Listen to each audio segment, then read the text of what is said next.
ब्रेकनंतर एक महत्त्वाची बातमी समोर येते। नाशिक आयटी कंपनीतील धर्मांतर प्रकरणात निदा खानच्या अटकपूर्व जामीन अर्जावरील सुनावणी पूर्ण झाली आहे।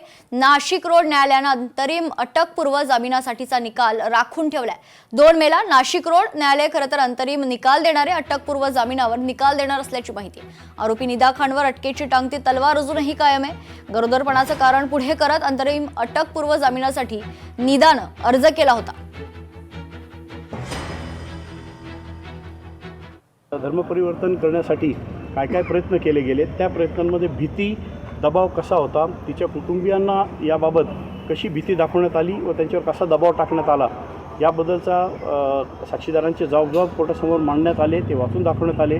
पीडितीचा 164चा स्टेटमेंट, 164चं न्यायाधीशांनी नोंदवलेला जबाब हा कोर्टासमोर दाखवण्यात आला। आमचं म्हणणं आजही तेच आहे। आजच्या युक्तिवादामध्ये जास्त करून जो मुद्दा होता तो धर्मांतरणावर होता। त्याच्यावर माझा पहिला महत्त्वाचा युक्तिवाद तोच होता जो आजही आहे की महाराष्ट्रामध्ये अजून धर्मांतरणाचा कायदा नाही आहे। त्यामुळे IPC खाली तो कोणत्या कलमाखाली येतो हा मुद्दा अजूनही अनभिज्ञ आहे। कारण कलम 299मध्ये तर काही धर्मांतरणाबद्दल सांगितलेलं नाही। तो धार्मिक भावना दुखावण्याबद्दल किंवा अपमानित करण्याबद्दलचा आहे, धर्मांतरणाबद्दलचा नाही आहे। त्यामुळे माझा पहिला युक्तिवाद तोच होता। सरकार पक्षानेही त्यांचे मुद्दे मांडलेत। 2-5ला काय होतं ते कळेल।